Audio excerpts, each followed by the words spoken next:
오늘은 추수감사절입니다. 여러분, 우리가 이렇게 매년마다 감사절을 정하고 또 하나님께 지난 한 해를 우리가 지내오면서 하나님께 감사를 이렇게 드리는 날인데, 사실 여러분, 우리 매일의 삶이 감사절이 돼야 될 줄 믿습니다.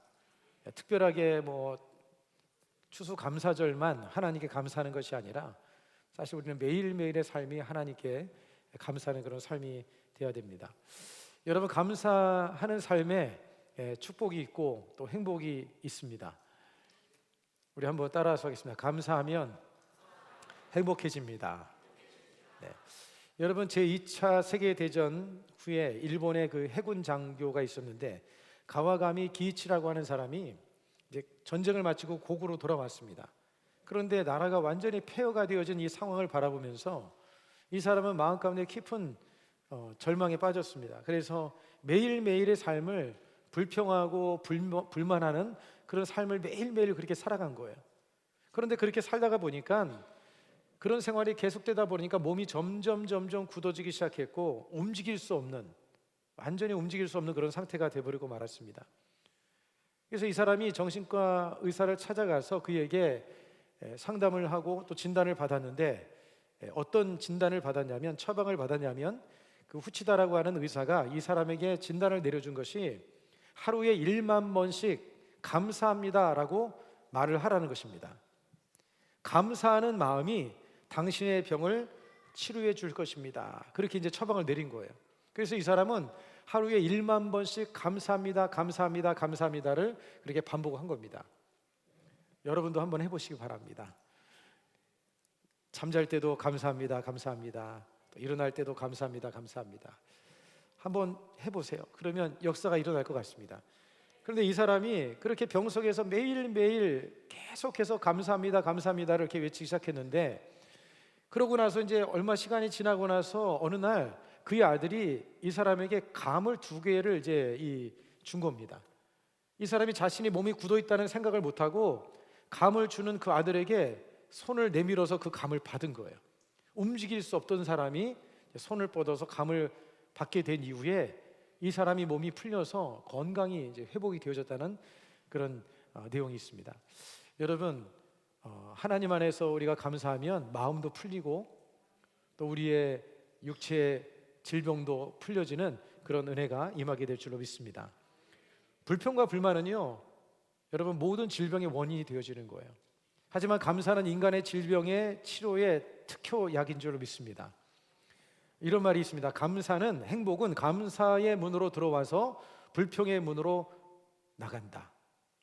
행복한 사람들은 늘 감사를 통해서 그의 삶에 정말 행복한 일들을 끌어들이는 것이죠. 그러나 불평을 하는 순간 그의 삶은 불행으로 나가는 것입니다. 그래서 항상 여러분들이 늘 감사로 살아가는 그런 저와 여러분이 되어졌으면 좋겠습니다.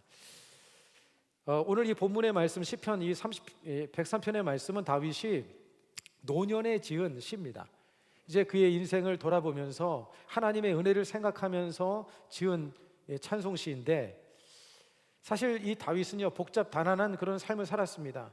전쟁의 승패, 여러 가지 승리의 그런 삶과 더불어서 밧세바를 범함을 통해서 또 어려움을 당하기도 하고, 또 아들 그 압살롬의 반역을 통해서 상당한 큰 어려움과 고통을 겪기도 했습니다. 그런 자신의 인생을 이렇게 돌아보면서 하나님 앞에 감사로 지은 시가 오늘 이 찬송시인데, 오늘 이 다윗은요, 어떻게 이 찬송시를 시작하고 있냐면, 하나님의 은혜를 기억하기 위해서 자신의 영혼을 향해서 명령을 합니다. 뭐라고 명령을 하냐면, 내 영혼아 야훼를 송축하라. 내 속에 있는 것들아 다 그의 거룩한 이름을 송축하라. 내 영혼아 야훼를 송축하며 그의 모든 은택을 잊지 말지어다. 송축하라, 송축하라. 명령을 하고 있어요. 근데 송축이라고 하는 것은 어떤 의미를 가지고 있냐면, 하나님은 복되십니다, 하나님은 존귀하십니다, 이렇게 하나님께 찬양하고 감사하는 게 바로 송축하다는 뜻입니다. 하나님은 존귀하신 분이십니다. 하나님은 참으로 복되신 분이십니다. 그런데 다윗이 왜 자기 자신을 향해서 이렇게 엄중한 명령을 하고 있느냐? 여러분, 왜 다윗이 자신을 향해서 그렇게 명령을 하는 것일까요? 그것은 다른 것이 아니라 인간의 본성은 은혜를 쉽게 잃어버리는 그런 망각의 경향이 있기 때문에 그렇습니다. 은혜를 쉽게 잃어버리는 그런 망각의 그런 모습을 가지고 있기 때문에, 그래서 다윗은 자기의 영혼을 향해서 야훼를 송축하라, 야훼를 송축하라, 자신의 영혼을 향해서 그렇게 엄중하게 명령을 하고 있는 거예요. 여러분, 우리도 그렇지 않습니까? 좀 뭔가 좋은 일이 있으면 막 헤헤하고 웃다가 고난이 생기고 문제가 생기면 금방 마음이 어두워져서 애들 말로 표현해서 입이 대빨 나오고 막 원망하고 불평하는 일들이 있는 것 같아요. 여러분 얘기가 아니라 제가 그런 것 같아요. 지내다 보면 조금 힘들면 그냥 괜히 이제 아내한테 투정 부리기도 하고, 무슨 목사가 아내한테 투정 부리냐 하지만 그럴 때가 있습니다. 여러분, 감사라고 하는 것은요, 본능적으로 솟아나는 감정이 아니에요. 본능적으로 솟아나는 감정이 아닙니다. 감사라고 하는 것은 은혜를 굳게 붙잡기 위한 영혼의 선택인 거예요. 우리는 감사를 선택해야 됩니다. 어떤 상황 속에서도 여러분들이 감사를 선택하는 그런 삶을 살아갔으면 좋겠습니다. 여러분, 감사를 멈춰주는 순간 우리의 영혼은 쉽게 쇠락하게 되어져 있어요. 병들게 되어져 있어요. 감사가 멈춰지는 순간 우리의 영혼은 힘을 잃어버리게 되어집니다. 하지만 우리가 감사를 선포하게 될 때에 영혼은 다시금 활력이 솟아나게 되어지는 거예요. 오늘 다윗은요, 오늘 이 본문의 이 시편을 통해서 그 은혜의 목록의 5가지를 이야기합니다. 감사의 이유를 5가지를 그가 설명을 하고 있는데, 그 첫 번째는 용서의 은혜입니다. 한번 따라서 하겠습니다. 용서의 은혜, 죄사함의 은혜, 죄사함의 은혜. 여러분, 103편 3절에 앞에 보면 그가 내 모든 죄악을 사하시며, 내 모든 죄악을 사하시며. 여러분, 죄사함이야말로 우리가 하나님께 드려야 할 모든 감사의 시작점인 거예요. 여러분, 우리는 사실을 밥 먹듯이 죄를 짓고 살아갑니다. 여러분들이 생각으로 죄를 짓고 말로써 죄를 짓기도 하고 보는 것으로서도 우리가 죄를 짓기도 합니다. 그런데 여러분, 이 죄를 짓게 되면 사람의 마음속에는 어떤 마음이 생겼냐면 이 죄책감이라는 게 있어요. 아, 나는 죄인이야, 나는 잘못했어. 이런 죄책감과 더불어서 불안한 마음이 마음속에 있을 수밖에 없는데, 여러분, 이 불안과 이 죄책감으로부터 해방될 수 있는 방법은요, 오직 하나님의 용서, 예수 그리스도의 십자가 보혈만이 그 모든 죄책감으로부터 벗어나게 만들고 불안에서 벗어나게 만들어주는 거예요.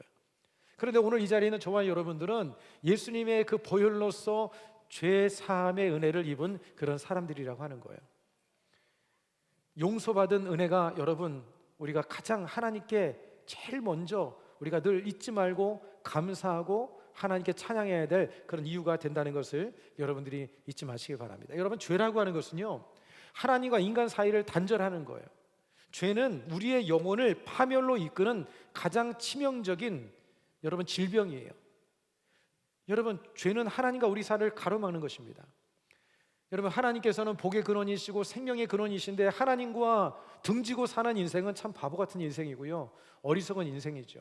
그런데 이 죄라고 하는 것이 하나님과 우리 사이를 가로막는데, 그런데 우리는 예수님을 믿음을 통해서 이 죄의 문제를 해결받은 그런 사람이라고 하는 거예요. 하나님과 관계를 회복하고 생명의 주님과 함께하는 그런 삶을 살게 된 것, 이것이 바로 저와 여러분들이 받은 은혜이고 우리가 감사해야 될, 영원히 감사해야 될 그런 이유가 된다는 것을 항상 잊지 않고 살아갔으면 좋겠습니다. 오늘 다윗도요, 사실 이런 은혜를 입은 사람이에요. 그가 밧세바를 범함을 통해서 큰 죄를 지었습니다. 그런데 하나님께로부터 정말 용서받을 수 없는 다윗이었는데 하나님께 너무나 큰 은혜를 입은 거예요. 그 용서의 은혜를 기억하면서 다윗은 이 시편을 기록한 것이죠. 여러분, 이사야서 1장 18절의 말씀을 우리 함께 같이 한번 읽어보겠습니다. 야훼께서 말씀하시되 오라, 우리가 서로 변론하자. 너희 죄가 주홍 같을지라도 눈과 같이 희어질 것이요 진홍같이 붉을지라도 양털같이 희게 되리라. 아멘. 하나님께 나가기만 하면 용서를 받을 수가 있는 거예요. 여러분이 일주일 동안 살면서 죄 지었어요, 안 지었어요? 안 진 것처럼 그렇게 눈만 깜빡인다고 모를 것 같아요. 여러분, 다 죄를 짓고 살아갑니다. 근데 거기에서 죄책감에 눌려서 나는 이렇게 죄를 지었으니 하나님 앞에 나갈 수 없다, 이렇게 생각하지 마시고 죄를 지었기 때문에 용서받기 위해서 나가야 되는 거예요. 아셨죠? 죄를 지었기 때문에 용서받기 위해서 하나님께 나가는 거예요. 그래서 주님의 십자가를 바라보면서 주님, 염치 없지만 나는 주님 앞에 서기에 너무나 부족한 존재지만 주의 보혈로서 나의 죄를 다시금 씻어 주시옵소서. 그렇게 주님 앞에 기도하면 주님께서 동이 서에서 먼 것처럼, 동과 서가 얼마나 멉니까? 그죠? 이거는 뭐 닿을 수가 없는 것이에요. 동이 서에서 먼 것처럼 이 죄를 옮기신다고 그랬어요. 여러분, 날마다 이 용서의 은혜를 여러분들이 입고 살아가기를 주 이름으로 축복합니다. 예수님께서 십자가에서 못 박혀 죽으심을 통해서 내가 다 이루었다 하신 것은요, 여러분들이 과거에 지은 죄만 용서한 것이 아니라 현재의 죄, 미래에 지을 죄까지도 다 용서하신 그런 용서의 은혜인 것이에요. 여러분, 어떤 사람이 그 평생에 그 크루즈를 타고 세계를 여행하고 싶은 그런 마음이 있었습니다. 저도 그렇게 한번 여행을 좀 했으면 하는 소원이 있는데, 근데 이 사람이 돈을 모아가지고 비싼 돈을 들여서 아주 고급 크루즈를 이제 티켓을 사서 크루즈에 타게 됐어요. 그런데 크루즈를 타고 다니면서 이 사람이 고민이 뭐냐면, 이 티켓을 사기 위해서 많은 돈을 들였기 때문에 이제 이 사람은 그 배에서 생활할 돈이 없다고 생각한 겁니다. 그래서 고급 레스토랑에 사람들이 모여가지고 막 음식을 먹는 것을 지켜보면서 배를 굶주리고 선실에 들어가서 크래커하고, 그 다음에 이 사람은 스낵을 먹으면서 간신히 그 배고픔 속에서 그러면서 여행을 하게 되어진 거예요. 여행을 하는 내내 이 사람은 굶주림 속에 살았습니다. 그러다가 이제 여행이 끝나는 마지막 날 도저히 배가 고파가지고 자존심이고 체면이고 뭐 없이 던져버리고 주방으로 뛰쳐가가지고는 그 셰프에게 부탁을 했습니다. 샌드위치 하나만 달라고. 그랬더니 이 셰프가 뭐라고 얘기를 하냐면, 선생님이 지불하신 이 크루즈 여행비의 모든 식사비가 다 포함되어 있습니다. 그러니까 이 사람은 그 크루즈 티켓을 사는 순간 그 배에서 모든 것을 누릴 수 있음에도 불구하고 그것을 하나도 누리지 못하고 있었던 것이죠. 여러분, 예수님께서 십자가에서 내가 다 이루었다 말씀하신 것은, 여러분, 우리에게 모든 죄와 저주를 다 철폐하시고 주님께서 우리를 용서하신 모든 그 은혜가 그 안에 담겨 있음을 여러분들이 잊지 않았으면 좋겠습니다. 여러분, 우리가 감사해야 될 가장 중요한 것은 우리의 죄를 속량하신, 우리의 죄를 대속하신 그 은혜, 그 죄악을 사하신 그 은혜, 그게 바로 가장 큰 우리의 감사의 제목이라고 하는 것이고, 그 다음에 또 한 가지는요, 치유의 은혜라는 거예요. 영육 회복의 은혜입니다. 한번 따라서 하겠습니다. 영육 회복의 은혜. 여러분, 3절 후반절에 보면 내 모든 병을 고치시며 그렇게 말씀하고 있어요. 내 모든 병을 고치시며. 여기서 모든 병은 여러분, 우리의 마음의 병, 그 다음에 사람과의 관계 속에서 상처 입은 마음의 상처, 또 여러분이 영혼의 상처들, 이 모든 병을 다 포함하고 있는 것을 말씀하고 있는 거예요. 여러분, 하나님께서는 우리를 전인적으로 치료하시는 하나님인 줄로 믿습니다. 그 치료의 하나님에 대해서 출애굽기는 이렇게 말씀하는데, 출애굽기 15장 26절 우리 한번 같이 한번 읽겠습니다. 이르시되 너희가 너희 하나님 나 야훼의 말을 들어 순종하고 내가 보기에 의를 행하며 내 계명에 귀를 기울이며 내 모든 규례를 지키면 내가 애굽 사람에게 내린 모든 질병 중 하나도 너희에게 내리지 아니하리니 나는 너희를 치료하는 야훼임이니라. 할렐루야. 하나님이 어떤 분이시라고요? 치료하는 야훼시다. 여러분이 마음이 상했을 때 예수님을 부르면 돼요. 예수님, 내 마음이 상했습니다. 주님 고쳐주십시오. 몸이 병들었을 때도 예수님께 기도하세요. 그리고 약을 드세요. 약도 드시고 기도도 하십시오. 여러분, 그렇지만 진짜 믿음을 가지고 기도하면 주님은 못 고칠 병이 없으신 분이에요. 여러분, 선교사님들이 선교지에 가서 막 진짜 엄청난 기적을 행하셔요. 그런데 한국에 들어오기만 하면 그 은사가 사라진다는 거예요. 왜 그러냐면 한국 사람들은 아프면 병원에 가서 약 먹으면 된다는 생각을 가지고 있기 때문에 기도해도 안 믿는 거예요. 그런데 선교지에는 다른 방법이 없어요. 병원이 없어요. 그러니까 기도하는 분도 간절히 기도하고 기도를 받는 분도 믿음으로 받아들이니까 진짜 막 역사가 일어나요. 여러분, 하나님은 지금도 살아계신 하나님이십니다. 여러분들이 정말 질병으로 고통으로 어려움 당할 때 기도해 보세요. 진짜 치료해 주십니다. 믿으십니까? 믿으십니까? 네, 조영기 목사님 잠깐 흉내를 좀 해봤습니다. 여러분, 이사야서 53장 5절에 보면 예수 그리스도의 대속적 희생이 우리의 육체와 영혼의 치유의 근원이 된다는 것을 분명하게 말씀하고 있는데, 이 구절을 같이 한번 읽겠습니다. 그가 찔림은 우리의 허물 때문이요 그가 상함은 우리의 죄악 때문이라. 그가 징계를 받음으로 우리는 평화를 누리고 그가 채찍에 맞음으로 우리는 나음을 받았도다. 예수님이 이미 채찍에 다 맞으셨다는 거예요. 그렇기 때문에 여러분이 육체 가운데 질병이 있을 때 이것을 말하면 돼요. 예수님이 채찍에 맞음으로 나는 나음을 입었습니다. 그러므로 내 몸 안에 있는 이 병은 합법이 아니다. 내 몸을 불법으로 점거하고 있는 질병은 떠나가라. 이렇게 명령할 수 있는 근거가 되어지는 거예요. 아멘? 그래서 여러분이 아프면 명령하세요. 내 몸을 불법으로 점거하고 있는 병만은 떠나갈지어다. 건강이 임할지어다. 치료가 임할지어다. 이렇게 스스로에게도 명령하시고 아픈 사람이 있으면 붙들고 기도해 주시기 바랍니다.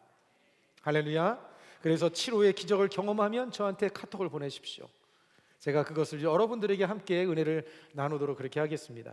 여러분, 성경의 역사를 보면 치료 역사가 얼마나 많은지 몰라요. 나아만 장군도 나병에서 그를 치료하지 않으셨습니까? 히스기야가 죽을 병에 걸렸을 때 그가 히스기야가 기도하니까 하나님께서 15년의 생명을 연장해 주시지 않으셨어요?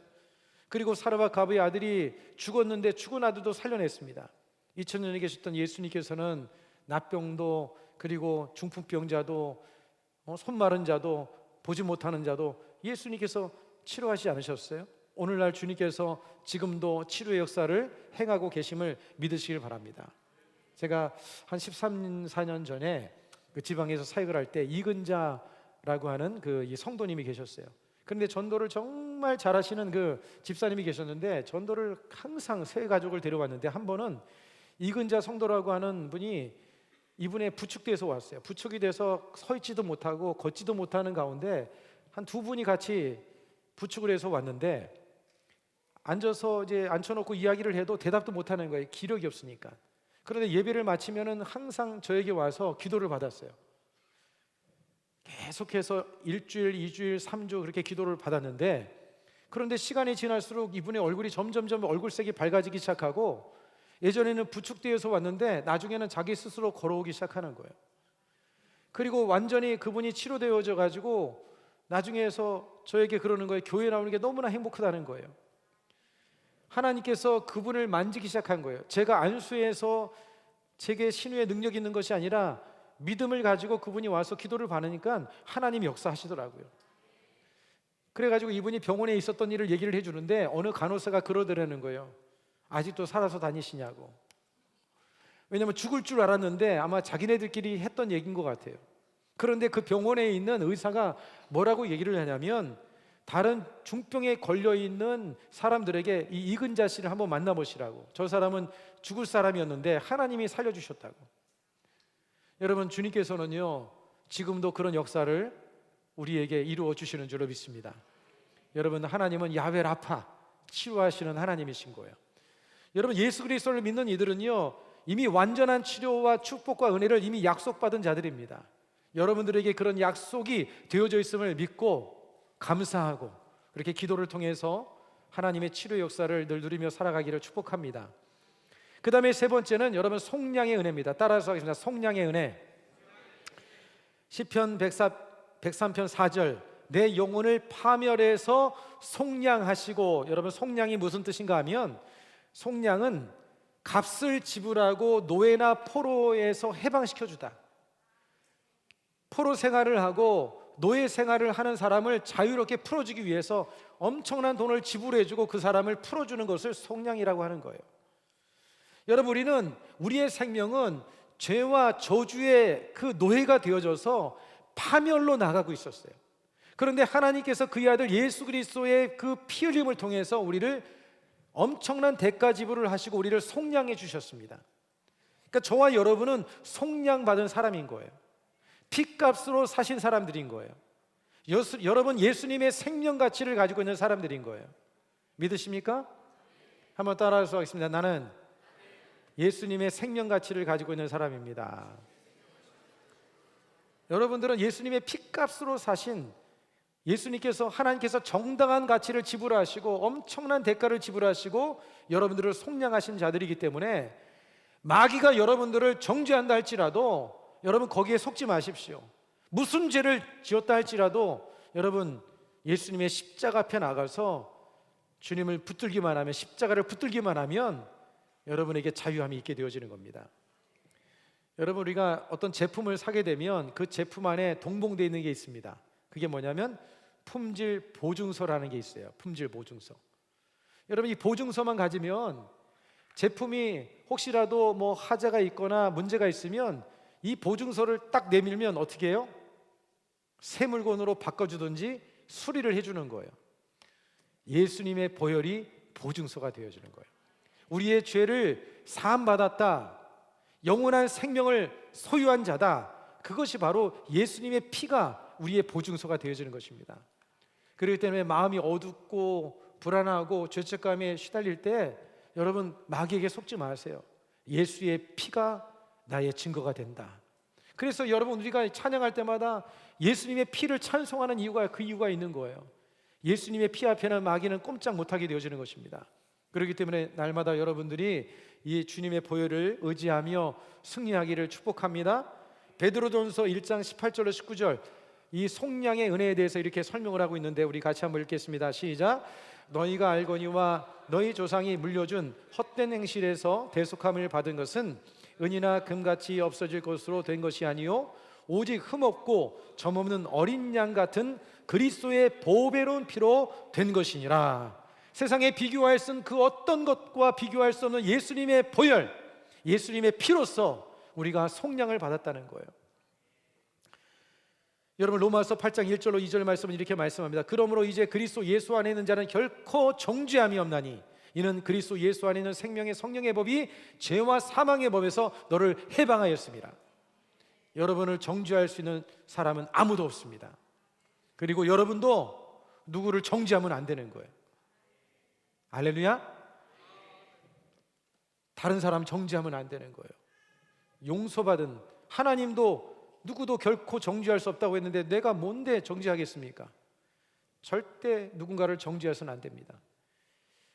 여러분, 우리는 이 놀라운 은혜를 우리가 늘 기억하면서 평생 감사로 응답하는 그런 삶을 우리가 살아야 될 줄로 믿습니다. 그 다음에 또 한 가지는 여러분, 인자와 긍휼의 은혜를 우리가 입었다는 거예요. 인자와 긍휼. 우리는 사랑받을 수 없는 존재였습니다. 긍휼을 입을 수 없는 자들이었어요. 오늘 여러분 이 본문에 보면 인자와 긍휼로 관을 씌우시며 이렇게 말하고 있는데, 여러분 인자는 헤세드입니다. 여러분 헤세드에 대해서 제가 한 몇 번 말씀드린 적 있죠? 하나님의 변치 않은 언약적 사랑. 하나님의 사랑은 변함이 없어요. 사람은 변합니다. 그렇지만 하나님은 변하지 않으셔요. 여러분이 혹시라도 예수를 믿고 나서 혹시라도 실수해서 죄를 범했다고 해서 주님께서 여러분을 버리지 않으셔요. 하나님이 여러분을 변함없이 끝까지 붙드시고 여러분을 사랑해 주십니다. 하나님의 사랑은 변함이 없어요. 그리고 하나님은 긍휼의 하나님이신데, 여러분 이 긍휼이라고 하는 것은 어떤 의미를 가지고 있냐면, 어머니가 자녀를 정말 간절히 사랑하는 어떤 연민의 마음을 말하는 것인데, 사실 여러분 아버지의 사랑보다 엄마의 사랑이 더 큰 것 같아요. 왜냐하면 제가 어저께 무슨 일이 있었냐면, 저희 아내가 한 3시가 좀 넘었는데 갑자기 서울에 살고 있는 아들딸을 위해서 뭔가 이렇게 가져다 주겠다고 그렇게 이야기를 하는 거예요. 그런데 서울까지 가려면 버스와 전철을 타고 가는 데만 해도 1시간 40분 정도 걸려요. 왕복하는데 한 3시간 반 정도 걸리는데 거기를 갔다 오겠다는 거예요. 할렐루야. 그걸 갖다 주려고. 근데 사실 저 같으면 안 갑니다. 그 먼 시간에 그걸 갖다 주려고 갔다 왔는데, 근데 사실 제가 어저께 좀 몸살기가 있어가지고 사실 갈 수도 없었어요. 근데 우리 아내는 그거를 가져다 주겠다고 그렇게 하는 거예요.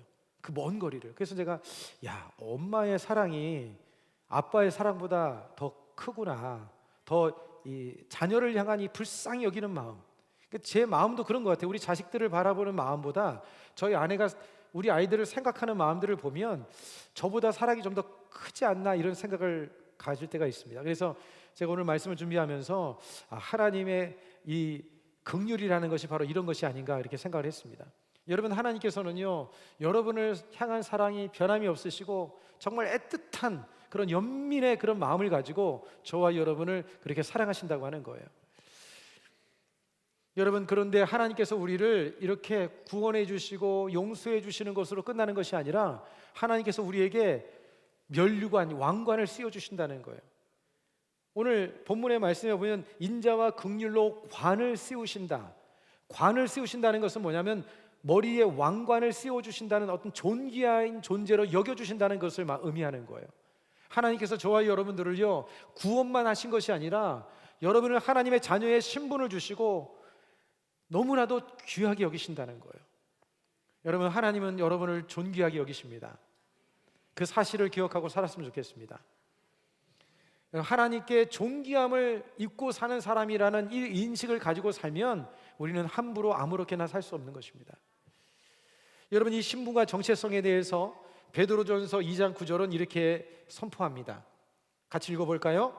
그러나 너희는 택하신 족속이요 왕같은 제사장들이요 거룩한 나라요 그의 소유가 된 백성이니 이는 너희를 어두운 데서 불러내어 그의 기이한 빛에 들어가게 하신 이의 아름다운 덕을 선포하게 하려 하심이라. 너희는 택한 족속이다, 왕같은 제사장이다, 거룩한 나라요 그의 소유가 된 백성이다. 하나님의 자녀가 되어졌다는 거예요. 죄인에서 하나님의 자녀가 되는 존귀한 자로 여러분을 삼아주셨다는 거예요. 이 사실을 여러분들이 기억하고 이 하나만으로도 우리는 하나님께 충분히 감사할 수 있는 이유가 되어지는 것입니다. 그 다음에 마지막은요, 하나님께서 우리를 만족과 활력의 은혜를 주신다는 거예요. 만족함을 주신다는 거예요. 5절 말씀을 보세요. 좋은 것으로 내 소원을 만족하게 하사, 만족하게 해주신다. 이것은 뭐 세상적인 쾌락이나 일시적인 기쁨을 의미하는 것이 아니라 하나님께로부터 오는 영적인 은혜, 영적인 복을 주신다는 거예요. 그러니까 내면적인 만족을 주신다는 거예요. 여러분, 세상의 것을 가지고는 우리가 만족할 수 없습니다. 우리가 세상의 인기를 얻는다고 해서 그게 우리에게 진정한 만족을 주느냐? 그러지 않습니다. 명예를 얻고 성공하고 많은 물질을 소유한다고 해서 우리가 만족할 수 있느냐? 그렇지 않습니다. 우리의 영혼에는 하나님만 채울 수 있는 공간이 있어요. 하나님이 계셔야지만이 만족을 얻는 거예요. 여러분들이 사람에게 인정을 쫓아나가면 그게 만족을 줄 것 같지만 그렇지 않습니다. 그것은 마치 바닷물을 퍼먹는 것 같은 거예요. 갈증이 나서 바닷물을 먹었는데 잠시 갈증이 해결된 것 같지만 또 그것을 퍼마시고 또 퍼마십니다. 그러면 결국에는 병들어 죽는 거예요. 명예, 인기, 세상의 쾌락이라든지 사람의 받는 인정이라든지 이런 것들은요, 진정한 만족을 줄 수가 없어요. 진정한 만족은 오직 예수님만이 우리에게 진정한 만족을 주시는 거예요. 여러분, 예수님으로 여러분의 심령에 만족감을 얻기를 주 이름으로 축복합니다. 여러분, 하나님께서는 우리의 내면적인 만족뿐만 아니라 우리의 삶의 피로를 채워주시는 그런 풍족해 하시는 그런 분이시라는 거예요. 여러분, 시편 23편의 말씀에 보면 야훼는 나의 목자시니 내게 부족함이 없으리로다. 주님께서 우리의 삶의 부족함을 채워주시고 만족하게 만들어주시는 그런 분이라고 하는 것을 말씀해주고 있는 것이죠. 여러분, 예수님께서는 자기 자신이 가장 좋은 것이 되어시고 영원한 만족을 얻게 하는 분이라는 것을 이렇게 말씀했습니다. 요한복음 6장 35절입니다. 우리 한번 같이 한번 읽어보겠습니다. 예수께서 이르시되 나는 생명의 떡이니 내게 오는 자는 결코 줄이지 아니할 터이요 나를 믿는 자는 영원히 목마르지 아니하리라. 결코 줄이지 아니하고 영원히 목마르지 아니하리라. 세상의 것은 먹어도 채울 수가 없습니다. 공허함을 이루 말할 수가 없어요. 친구 만나서 실컷 놀고 나면 뒤로 돌아서면 이 허전함과 공허함은 만족을 채울 수 없어요. 이 만족을 채울 수 있는 분은 오직 하나님밖에 없는 거예요. 하나님이 우리의 마음속에 들어오셔야만 진정한 만족을 얻을 수가 있는 것이죠. 여러분, 오늘 103편 5절 후반부에 보면 이어서 뭐라고 말씀하냐면 내 청춘을 독수리같이 새롭게 하시는도다. 우리에게 만족을 주실 뿐만 아니라 우리에게 새 힘을 주신다는 거예요. 여러분, 독수리라고 하는 것은 어떤 의미를 가지고 있냐면 힘과 새로움을 상징하는 거예요. 그러니까 하나님을 우리가 의지하고 주님을 바라보고 주님을 간구하고 살아가면 하나님께서 우리에게 힘을 불어넣어 주시고 새로움을 불어넣어 주신다는 거예요. 사실 여러분, 우리가 살아갈 때 참 지칠 때가 많이 있습니다. 여러 가지 마음이 힘들 때가 있습니다. 그런데 여러분이 힘을 공급받을 수 있는 분은, 공급받을 수 있는 곳은 오직 하나님밖에 없어요. 하나님께로부터 우리는 힘을 공급받아야 되는 거예요. 여러분, 그 독수리를 여러분들이 알고 계시죠? 독수리가 여러분 몇 년 정도 산다고 생각하십니까? 한 70년 정도를 산다고 합니다. 70년. 그런데 40년 정도 이렇게 살고 나면 독수리의 부리가 이렇게 길어져 가지고 그것이 가슴을 찌를 정도가 된대요. 너무 길어져서. 그리고 발톱도 이제 굽어져 가지고 먹이를 잡을 수 없는, 이제 발톱도 굽어져서 먹이를 잡을 수 없는 그런 지경이 되고, 날개도 무거워져서 이제 제대로 날 수 없는 그런 지경이 된답니다. 그렇게 이제 먹이를 확보할 수 없는 이런 극도의 어려운 그 절체절명의 위기 속에 독수리가 선택을 한다는 거예요. 현재의 모습 그대로 죽음을 맞이할 것인가, 아니하면 새로운 삶을 위해서 고통스러운 혁신을 선택할 것인가, 이 두 가지의 기로에서 선택을 하는데, 새로운 삶을 살기 위해서 선택하는 이 독수리는 저 높은 절벽 위에다가 그곳에다 둥지를 짓고요, 자신과 처절한 싸움을 하기 시작합니다. 그래서 자기의 부리를 가지고 발톱을 뽑아냅니다. 그리고 몸에 있는 깃털들을 다 뽑아내고, 그리고 자신의 부리를 그 벽돌에다가 갈아서 깹니다. 그리고 그 절벽 끝에서 거기에서 금식을 하면서 혹독한 추위와 배고픔 속에서 5개월의 시간을 지납니다. 그러면 다시금 새로운 발톱이 돋아나고 새로운 부리가 돋아나고 새로운 깃털이 솟아나서 창공을 높이 오르는 거예요. 그리고 나서 30년을 더 산다는 거예요. 여러분, 우리가 하나님께 나아가면 주님은 우리로 하여금 새 힘을 허락해 주시는 거예요. 다시금 날개를 펴고 높이 나를 수 있는 그런 은혜를 주시는 것입니다. 여러분, 그에 대한 말씀이 있죠. 이사야서 40장 31절은 이렇게 말씀합니다. 오직 야훼를 앙망하는 자는 새 힘을 얻으리니 독수리가 날개치며 올라감 같을 것이요 다른 박질하여도 곤비치 아니하겠고 걸어가도 피곤하지 아니하리로다. 지치고 고단하고 힘겨울 때 여러분, 하나님께로 달려나가시기 바랍니다. 그러면 주님께서 새 힘을 주시는 거예요. 다시금 날개를 펴고 하늘로 높이 나를 수 있는 그런 은혜를 주님께서 허락해 주실 줄로 믿습니다. 여러분, 주님 안에서 우리는 감사할 이유들이 많습니다. 내 영혼을 소생시키시고 자기 이름을 위하여 의의 길로 인도하시는 그 하나님께서 여러분의 모든 일생을 책임져 주시고 또 여러분과 함께 하시기 때문에 그것이 또한 우리의 감사의 이유가 되는 줄로 믿습니다. 오늘 다윗이 하나님께 감사했던 이 감사의 이 5가지 이 목록들, 내 모든 죄악을 사시며 내 모든 병을 고치시며 내 생명을 파멸해서 속량하시고 인자와 관을 세우시며 좋은 곳으로 내 손을 만족해 하사 독수리같이 샘을 얻게 하시는 그 은혜가 여러분의 삶 속에 늘 있게 되어져서 평생을 삶을 살아가면서 감사로 늘 살아가는 저와 여러분이 되기를 주 이름으로 축복합니다.